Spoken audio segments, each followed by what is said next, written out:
Right, I think we really do have to start. I mean, the meeting was advertised for 5 o'clock. So if I can ask, do we have any apologies for absence? Oh, sorry. Now before we go on to that, so welcome and introduction. Good afternoon, and thank you for attending this hybrid meeting of the Scrutiny Budget and Performance Panel, with some members at the COVID Secure Civic Centre and some members joining by Microsoft Teams. For those of you who don't know me, my name is Councillor David Howarth and I am chair of the panel. Please note this is an audio and video meeting. It's being recorded and the stream will also be live on YouTube. The web address for this is displayed on the council's website. Members are asked to keep their microphone on mute and only unmute when they wish to speak. The cabinet members and officers will present the report, and I will then invite panel members to ask any questions. If any panel members wish to speak, you should raise your hand and then I will invite you in order. Following panel members, I'll then invite members not on the panel to ask any questions that they might have.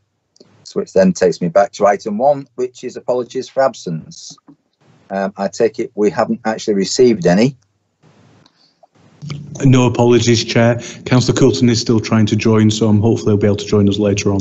Thank you, Chair. Okay. Do we have any declarations of interest? No. In which case, item 3 is the minutes of the meeting on Monday, the 9th of November 2021 of the Scrutiny Budget and Performance Panel. Can we approve those as a correct record? I think I've got a yes, Chair, and a yes, so if those are approved. Item 4 is matters arising from previous Scrutiny Budget and Performance Panel meetings. Could I ask members to note the update and just point out that some of the recommendations do require a further update, and these will be provided to the next meeting. So if we could note those. Item 5 is the Q3 October to December Performance Monitoring Report 2020-21. We have the leader of the council, Councillor Paul Foster, with us, and we have Vicky Willett, the Shared Services lead. So if I could invite Councillor Foster to present the report. Hi, good evening, Chair. Good evening, colleagues on the committee. By way of I'll give you a brief update if that's okay, Chair. So the report presents performance against the Council's priorities set out in the corporate strategy for the third quarter of the year, October to December 2020. Despite the challenges faced by the Council as a result of COVID-19 and tougher restrictions towards the end of the year, performance is very positive with a high level of projects and measures all rated green. The headlines, Chair, of the 14 corporate strategy projects, 9 are rated green, 3 are rated amber and 2 have not yet started. Of the 24 performance indicators used to monitor the corporate strategy, 9 can be reported at the end of Q3, of which 7 are green, and 2 are recorded to provide a baseline figure.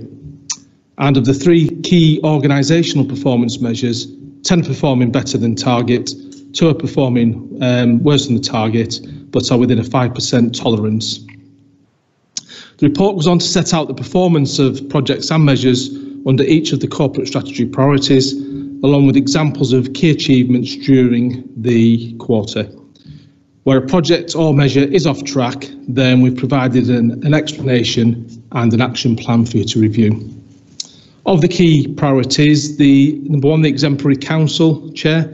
3 of the 4 projects under this priority are rated green, with 1 scheduled to commence later on this year. This is the delivery of the joint digital strategy. The performance measures available to report under this priority are all rated green. Under the thriving community priorities, 1 project is rated green and 2 are rated amber, which are the establishment of the South Ribble Together hubs and the establishment of the Youth Council.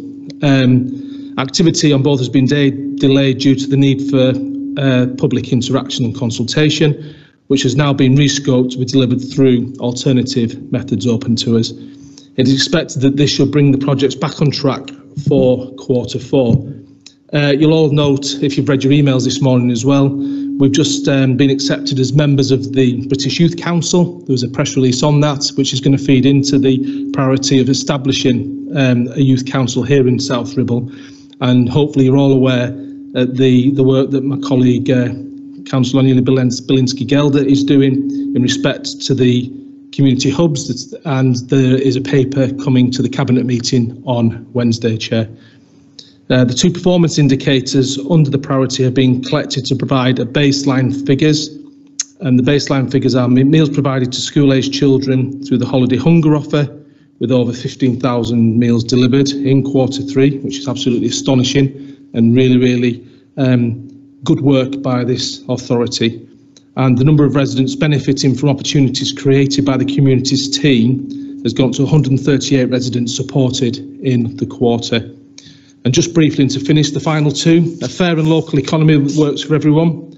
2 projects under this priority are rated green, and one is scheduled to commence later this year. This is the project to establish a business support programme, which will ensure continued local support for businesses beyond central government grant schemes. And this is very much also tied to the budget that has just been announced in the last week or two. And finally, good homes, green spaces and healthy places, Chair. Under this priority, 3 projects are rated green and 1 project is rated amber. This is the project to support the Council's commitment to becoming carbon neutral, which has seen delays as a result of the applications for external funding has stalled, and there is also the installation of the second tranche of solar panels at the Civic Centre. All other performance measures, Chair, under this priority are rated green. We're now happy to take any questions you and your colleagues may have. Thank you. Thank you. If I could perhaps start with the first one, and if I can take you to page 16, paragraph 19, the projects table.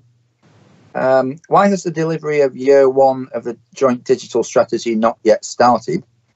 When will it be started, and when we will start to see the outcomes of this project?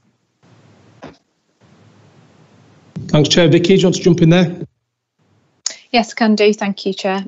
So this one is aligned to some of the work that we've been doing with the service reviews as part of shared services. So the joint digital strategy has been developed and approved, and delivery will start in line with the conclusion of that review. So the aim of the review is to get the resources and the teams into the right place to be able to deliver the digital strategy. So that will all conclude over the coming months, at which point we will commence delivery of the strategy. That's not to say there's not work happening. There is a lot of work happening in the background to continue to develop our IT systems and our digital plans, but the official strategy will kind of start being monitored from when we get the shared teams in place and the shared IT resources. So once everything's aligned, we'll then start monitoring, and I would imagine that we'll start to see outcomes fairly quickly from there, because we've had this time to prepare and get the resources and the plans organised. So that strategy is available, and it will start to be monitored from the end of the next quarter. So we're just coming to the end of Q4 now, at the end of March, and we will start monitoring from Q1. Okay, thank you. At this point, welcome Councillor Coulton. You're now with us. Thank you, Chair. I just had 3/4 of an hour of trauma. Well, I'm sure it's all calm and relaxed now because you're in our presence. Yeah. So maybe you'd like to ask a question on the community hubs. I will do. Thank you. Thanks very much. Can I ask, how will the performance of the community hubs and their action plans be monitored and managed? Thanks, Colin. It starts on Wednesday at the meeting of the Cabinet. So within being presented to Cabinet are the strategies and the reports for each of the community hubs. And if you remember as well, when we set up the hubs, I think there's 7 key indicators that the Cabinet will be looking at, specifically in respect to the performance of the hubs themselves. And I know that the Cabinet member, Councillor Bilinski-Gelder, is going to be writing straight after the meeting of the Cabinet on Wednesday to the chairs and the vice chairs of all the hubs, just reiterating what the outcomes and priorities are that the Council have set. And so it is quite clear, Colin, that there's a list there of the core objectives that we're trying to achieve, and it is very much going to be different for each hub, though, because each hub is different, but we are going to monitor them, and there is a subsequent report, I believe, coming back to Council in June with an update. Good, thank you. I have another question. Chair, if I may. Yeah.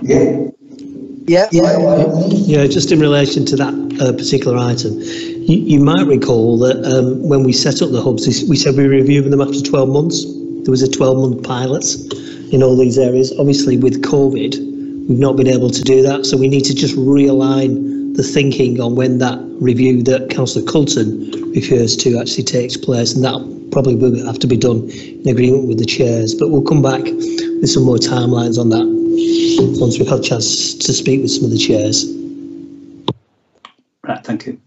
I have a second question on the hubs. There seems to be mentioned here, we've got South Ribble Together hubs and community hubs. We've got the My Neighbourhood hubs. Now, are these separate beings? Could you just explain the difference between these two? And perhaps is it worth considering that we bring them together just as one entity? I don't know whether that's possible or not. Thank you. Colin, it's a really good point you raise. They're all the same thing, and we need to get the officers referring them to the South Ribble Together, the community hubs, and that's what will be referred as, and we will look at that to make sure that it is sorted for the next report, Colin, and it will certainly be reported for Wednesday's meeting of the Cabinet. Oh, good. Right, thanks. Cheers, thanks. Can I bring in Councillor Karen Walton? Thank you, Chair. Good evening, Leader. My question is on page 19, paragraph 27 on the second table. It says the key performance indicator of the number of residents benefiting from opportunities created by the communities team is quite broad. How can we make sure that we reach all the vulnerable residents via the South Ribble Together? And are there clear definitions and ways of measuring this indicator?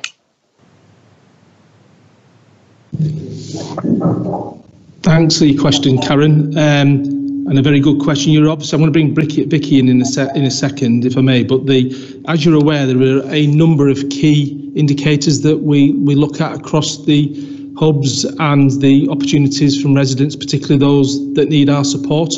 And so we'll ask Vicky now just to detail exactly what those indicators are for the individual hubs. So in terms of the, sorry, can you hear me? Yeah, sorry.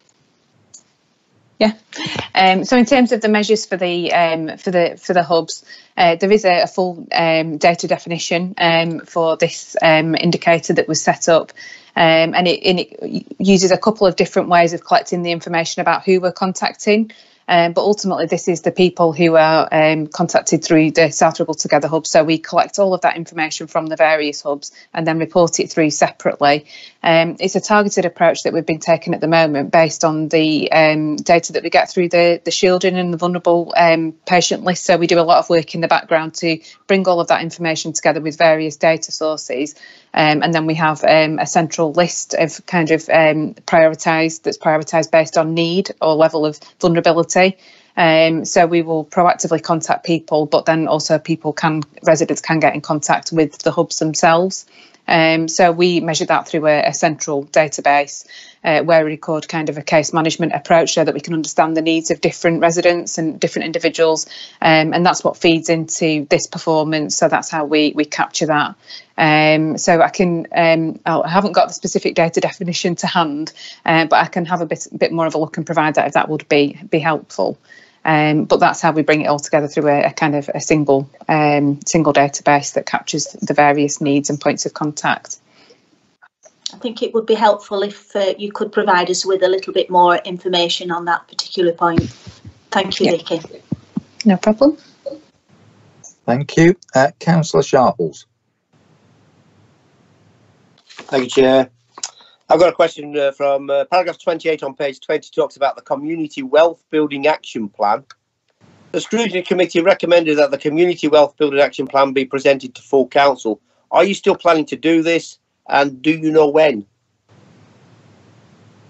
Thanks for your question, Colin. The answer is, of course, yes. And I hope that that's going to be by June or July, certainly by the summer. Aniela's working on it as we speak. Thank you. And can I bring Councillor? Sorry, Colin. One. Yeah, but I'm doing a question about the a progress report, really, on where we're up to with regard to becoming a living wage employer.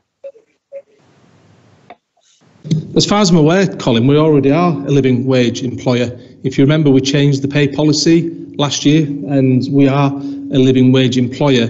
I think where your question may be going is that there's some of the external organisations that we work with that might not necessarily be living wage employers, and we're working through dealing with that as we speak, and any new contracts that we place or any amendments to any major contracts that we place, then this is the critical element that has to be delivered. So the council is a living wage employer, I can confirm that to you all. It's the third-party contracts that we're working through as we speak, and at the appropriate time, for example, the leisure contract that's coming in-house, they then become a living wage. Yeah, they then become a living wage employer as well, because they no longer work for Serco, they work for South Ribble. Okay, thank you. Karen, you would like to come in? Yes, thank you, Chair. My question is on page 22, item 35, and it's the last sentence, and it's about the leisure centre refurbishment and the hall floor, the sports hall floor resurfaced at Penwortham Leisure Centre. Could you provide any costs on this? And it was my understanding that the lease on this on Penwortham Leisure Centre, because of the dual use agreement, was due to expire sometime soon. Thanks, Karen. You are, of course, correct. I haven't got the numbers to hand, but what I can guarantee the committee is that with no monies expended by South Ribble Borough Council that we're not contractually obliged to expend, particularly when the facilities aren't ours. But what I can ask the officers to do, Karen, is write to you with those exact figures. I don't have them to hand, unfortunately. Okay, thank you. That would be helpful. Thank you. If I could come in on page 23, the second table, deliver a project to support the green agenda. What's meant by this indicator is it doesn't go into detail about the project. Two projects are highlighted around the new cycle storage facility at Moss Side Depot and solar panels at the Civic Centre, but both delayed. Are these the only projects contributing to our ambitious carbon reduction targets, or are there others? Thanks, Chair. I'll ask Vicky to come in a second with the detail, but I can tell you from the executive's position, the cabinet's position, no, there's far more than this. This is just two that have been highlighted. I share your view slightly. I think just the statement to deliver a project from the green agenda is perhaps can be perceived as a little bit clumsy in the way it is worded, but there is all sorts going on. Clearly, we've got the climate change emergency working group as well that are putting forward and going to bring forward, we hope, some interesting schemes that are going to be challenging for us to deliver, but that's what we want to achieve, carbon neutrality by 2030. But Vicky, do you want to dive in there? Yes, so there's a range of activity that will go into delivering this project. I think there were just two particular examples that we've picked out. So there's a broader programme of work that includes installation of cycle and pedestrian pathways, footpaths and related to the Green Links work, so 8 kilometres of footpaths, delivery of electric vehicle charging points across the borough, raising awareness and promoting action. So we're doing some work aligned to the World Environment Day, which I think is coming up shortly. So we'll have some awareness raising to help residents to understand more about what they can do to support the green agenda, which is a big part of how we will achieve our targets, by educating and encouraging people to undertake action locally. That'll include work around the Reduce, Reuse, Recycle campaign. So that'll be another element of that work, and affordable energy saving schemes. And then finally, not finally, but another aspect will be around what the council can do as an employer and as an organisation. So including how it uses its own resources and its own energy, auditing things like travel. Solar panels are one example of what the council will be doing, and as will the cycle storage facility. So those two examples are picked out of some of the current things that are within the programme that need to be progressed. The other aspects will be continuing. Tree planting is included alongside that, so the tree for every resident, and we've got a target to plant I think it's 27,500 trees by March this year. And then there are a range of other items as well. So it is a broader programme that includes lots of different ambitious projects. I think it's there's more information provided in the separate briefing that will, I think, on the project mandates that's going alongside this agenda for information following the last action at the last committee. So I think the committee asked for more detail on each of the projects, so that is provided separately, with quite a bit more detail on the project.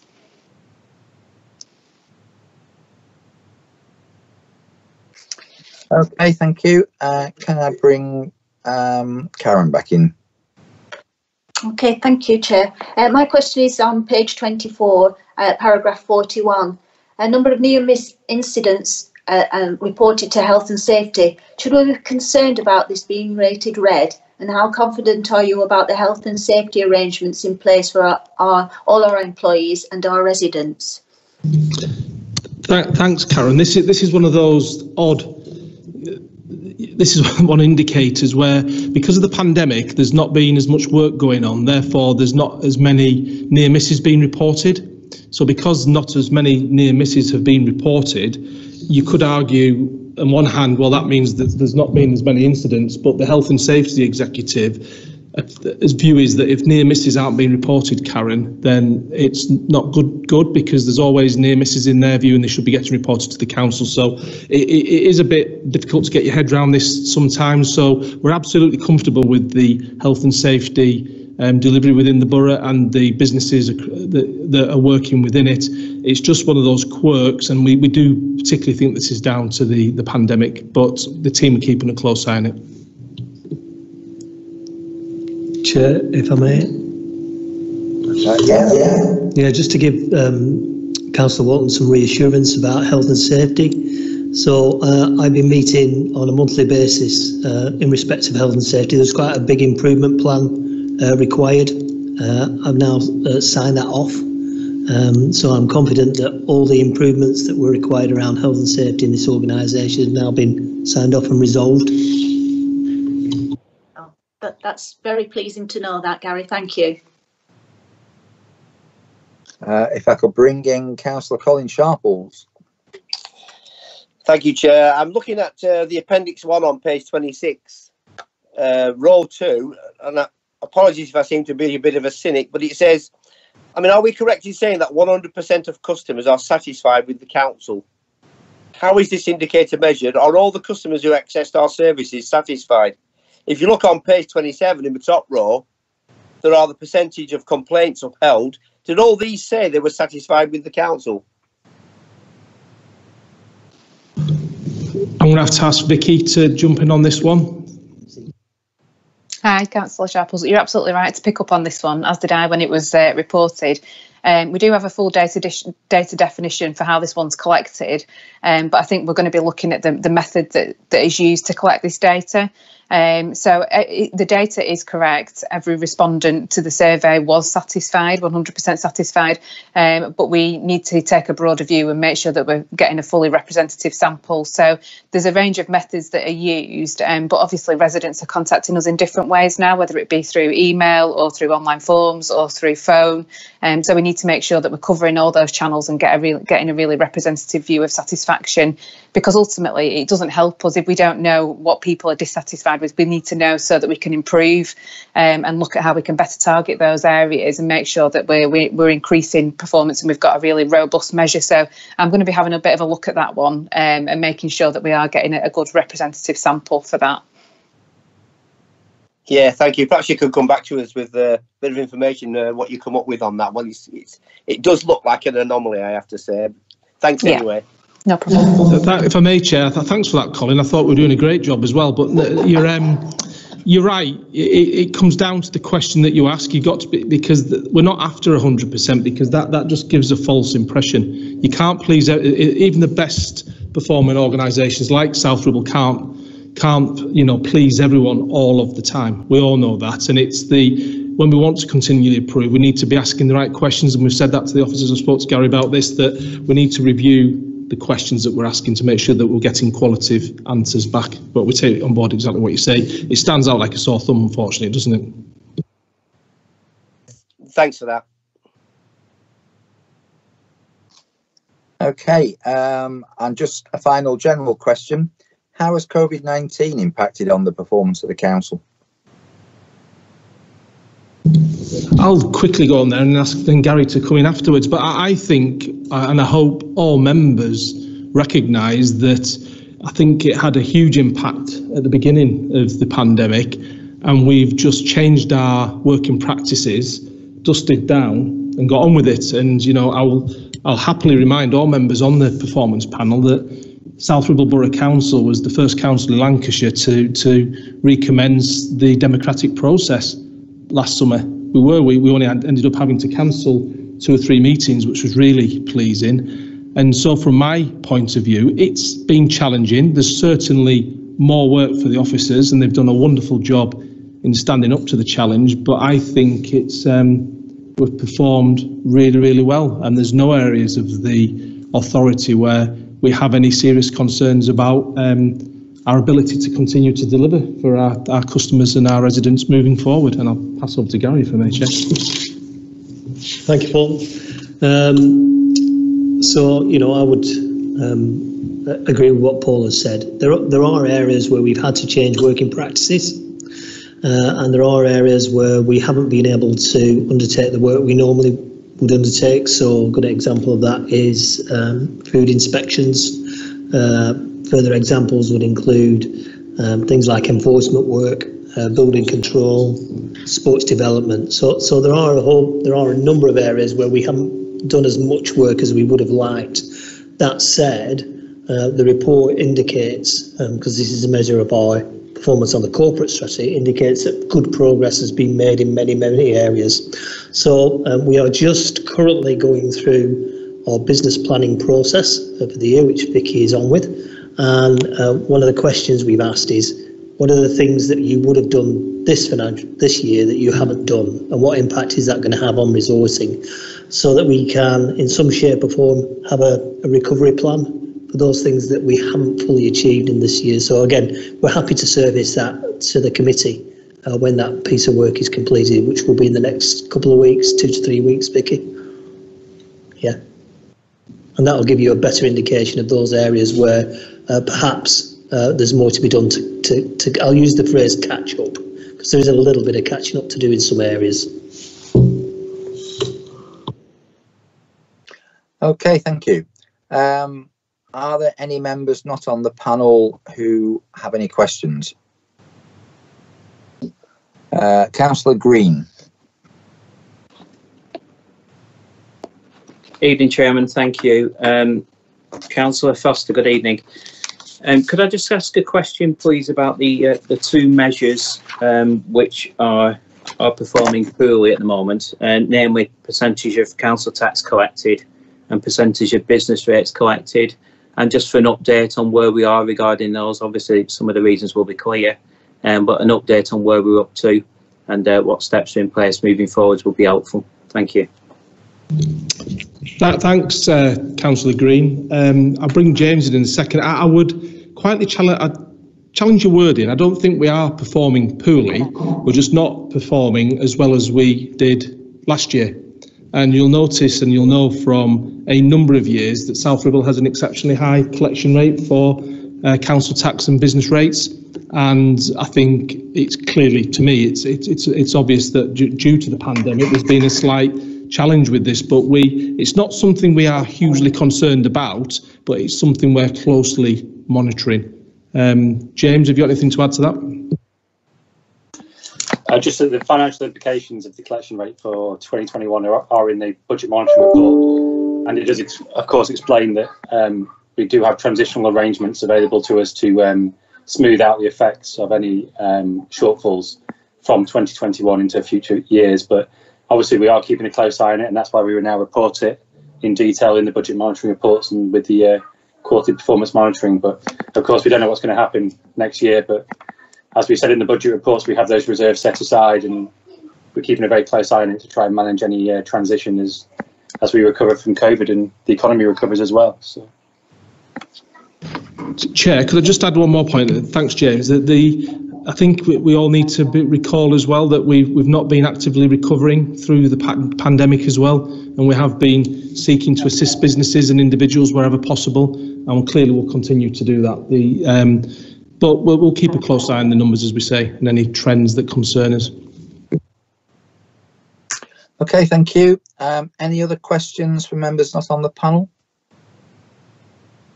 Can't see any hands raised, in which case, Darren, could you take us through recommendations?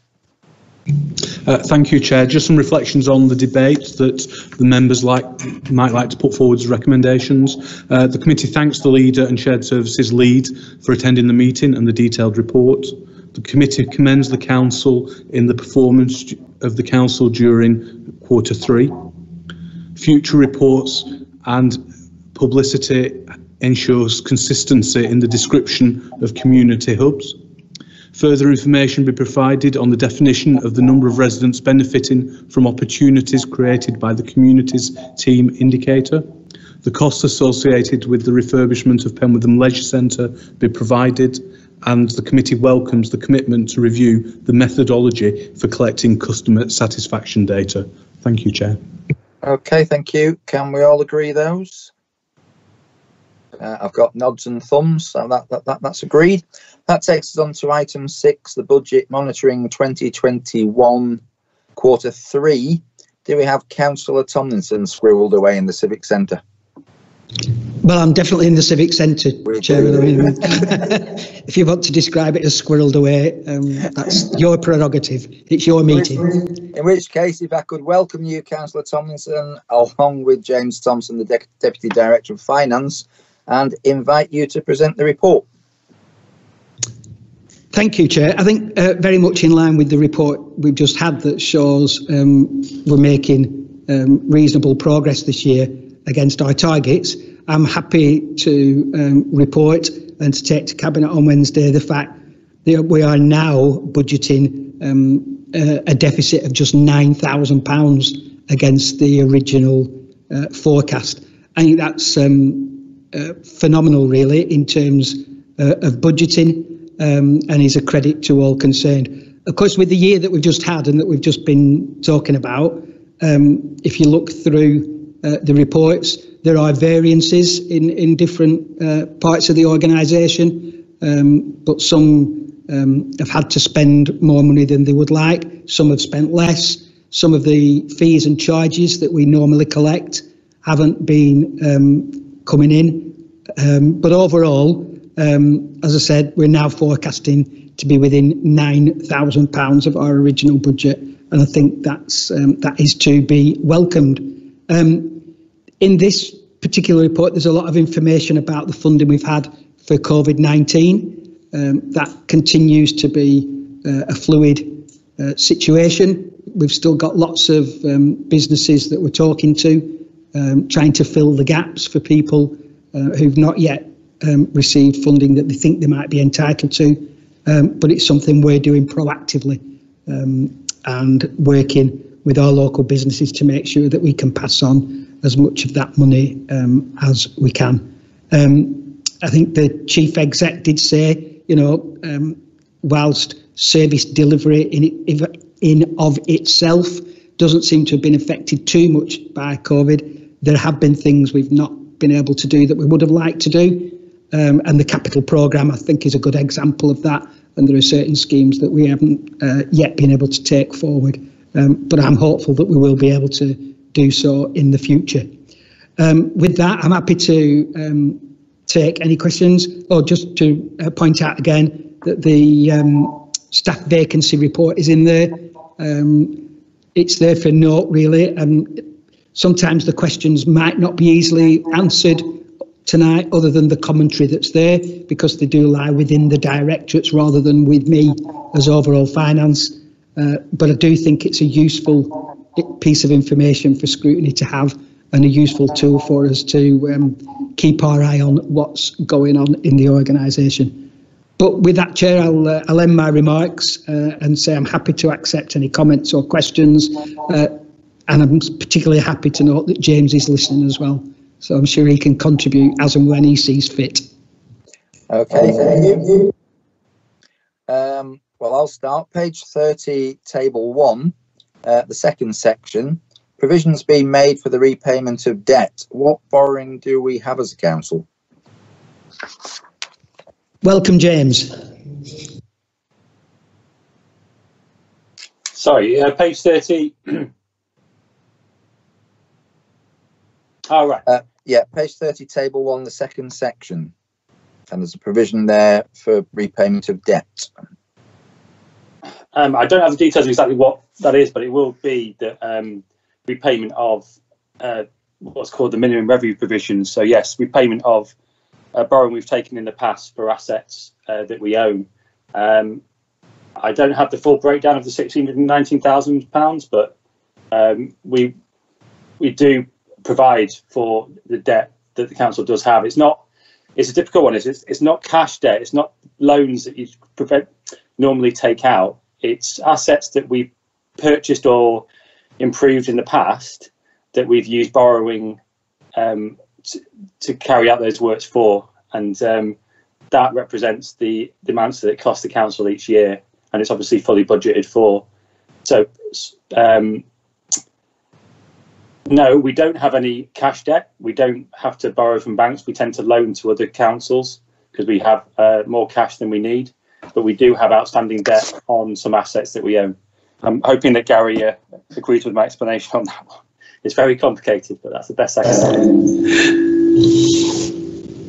You'd be pleased to know, James, I do. Essentially, it's internal borrowing. So we use the internal cash as a temporary measure until that cash disappears, and at that point, then we'd have to borrow externally. The reality is that the council is sat on very, very large cash reserves, so it's unlikely, probably in my lifetime, I suspect, that the council will have to physically borrow any cash. And obviously that keeps down the cost. Whilst you have to provide for the repayment of the debt, because statutorily you have to do that, and the government did that to make sure that councils didn't overborrow, it's the interest charge. So by using internal cash, essentially you save on the interest charges. Okay, thank you. Can I bring in Karen? Yes, thank you, Chair. My question's on page 31, Table 2, Planning and Property, and also refers to the previous agenda on page 27. Is the surplus in staffing costs anything to do with the turnaround of planning applications being down on the same period last year?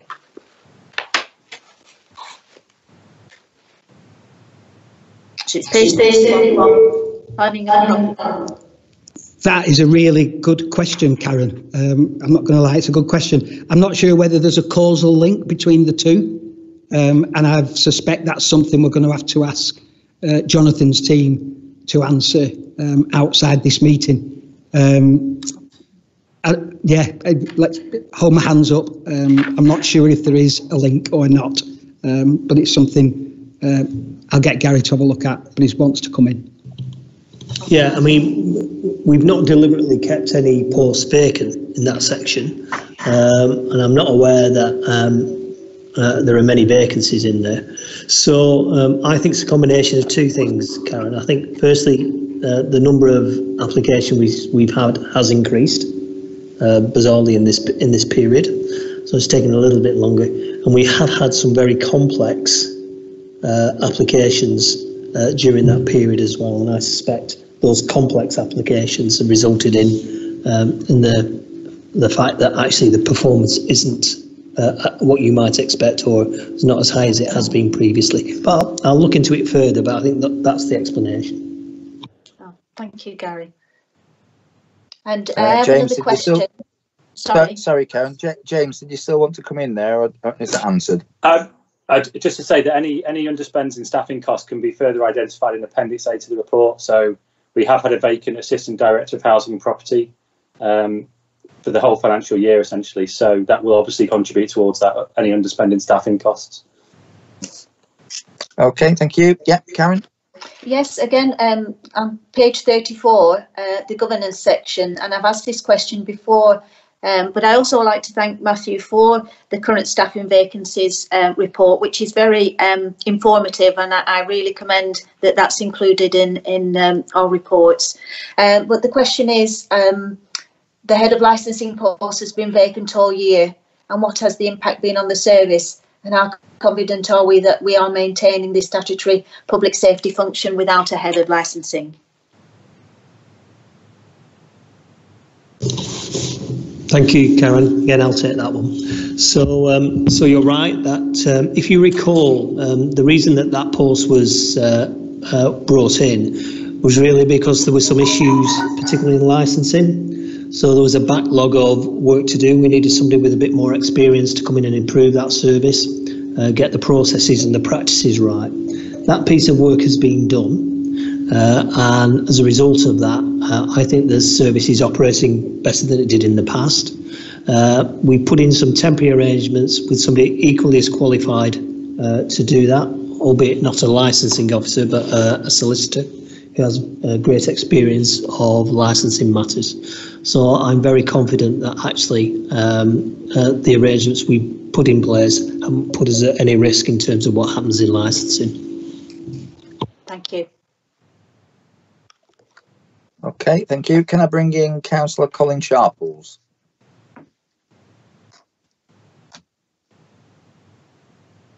You certainly can.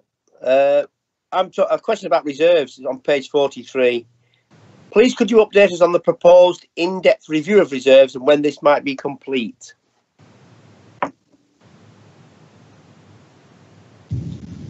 James, you might be able to give. Certainly. We already have reviewed reserves as part of the budget, so it's something that we do every quarter at least. So we have moved some reserves around and reviewed them and made that clear in the budget report that went to February council. So it's an ongoing thing now, and it's something that my team and Councillor Thompson do at least every quarter to look at the level of reserves and decide where we want to move things around to ensure we deliver the corporate priorities, and as well as ensuring the council is suitably covered for any risk going forward. So it's not necessarily any more one review of reserves. We did a big one during the budget setting process, and now we're doing it through this process now. So thank you. Okay. Chair, just on that, I think whilst we did commit to do that review, and we did, we do still have a lot of money, but there are a couple of things we need to be aware of. We do have some big plans, don't we, going forward, whether it's Leyland Town Centre or a review of leisure. So there's some big plans there. And also there are some big risks that we need to be aware of that I mentioned in my budget speech at council in February. So we are, for instance, the business rates retention reserve that we're sat on. But for now, it's necessary that we keep that. We can't start playing fast and loose with that when we really don't know what's going to happen to the business rates regime in the immediate future. Okay. Karen, if I can bring you in again. Yeah, thank you. My question is on page 64 about the capital programme. And from the totals there, are we to assume that the capital programme will not be fully delivered for the current financial year? And are there any project management and delivery issues here because it won't be fully delivered, or is it just because of the impact of COVID? Thanks, Karen. Yeah, the report does say I think we could be at 62% of the capital programme, which is disappointing. But in my view, COVID is a lot of it. And I think it would be unfair this year to start pointing the finger and saying, why haven't you? If anybody, I've been trying to have some building work done at home this year, and you can't get people for love nor money for months and months and months. We've been lucky at home, we've managed to get stuff done, but a friend of mine wants a kitchen extension done and he's being told October. October, and 2 other people who haven't come back with quotes because they're too busy. And I think that's, we are going to start playing catch up, hopefully. But undoubtedly, certainly, I mean, in the first lockdown, when people simply were not going out, delivering on any type of building project or capital project was for a number of months just impossible.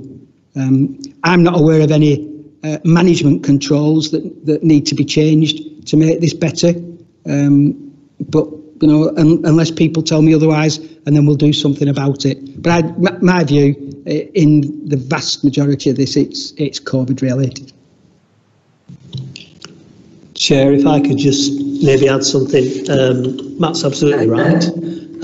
But I think it's also fair to say that we needed some additional expertise at the council to deliver some major projects, and what you've seen, I think, at the last couple of exec meetings are appointments of the right people to do the right thing.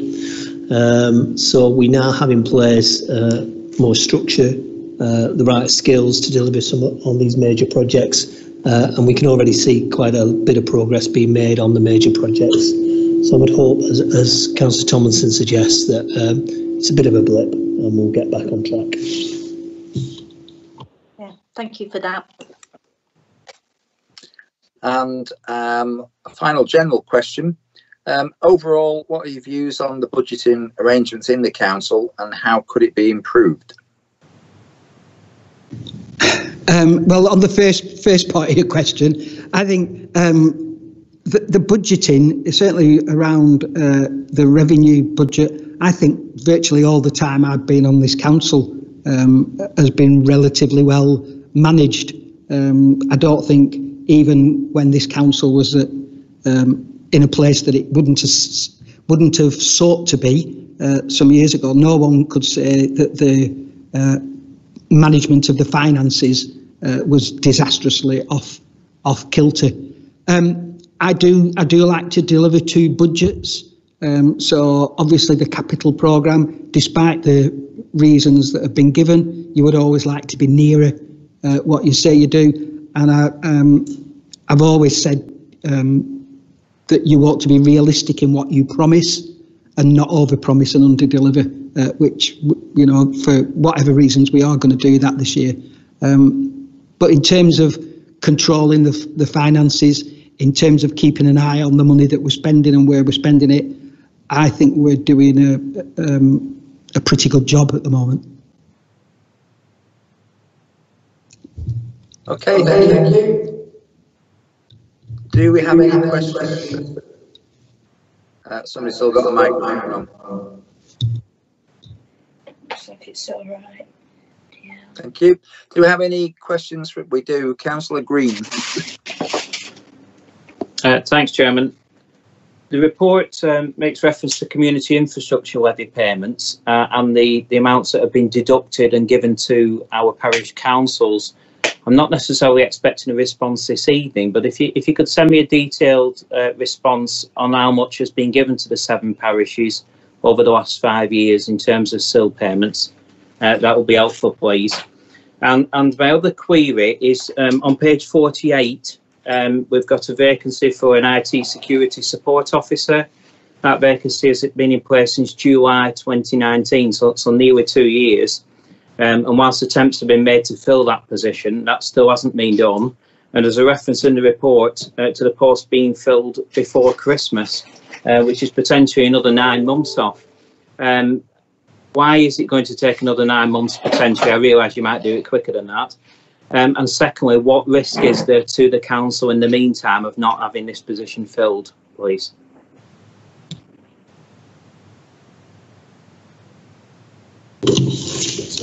Thank you, Councillor Green. So you're right about the delay in filling that post, and what we've had to do again is just put in temporary arrangements, not to say that the work isn't getting done.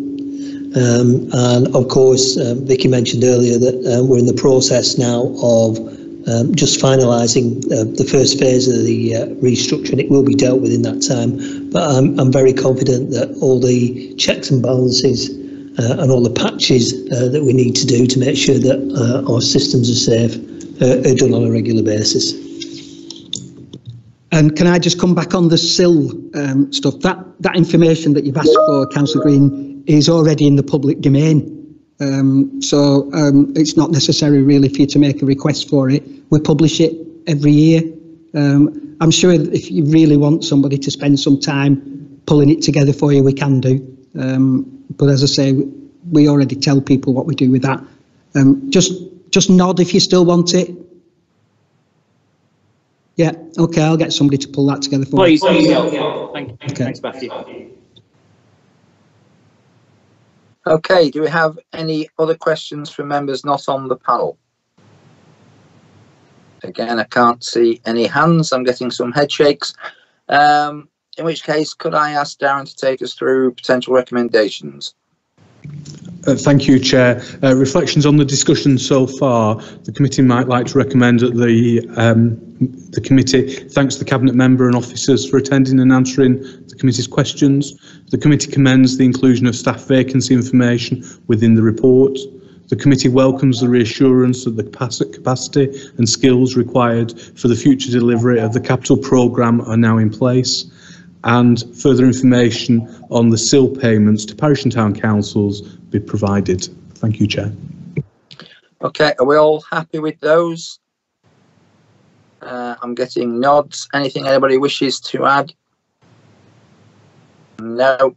In which case, if we can agree those, and if I now thank everybody for their attendance this evening, that's the last item on the agenda, and that brings the meeting to a close. So do enjoy the rest of your evening. I've got 2 more meetings to go to now, so you might enjoy it more than I do. So thank you.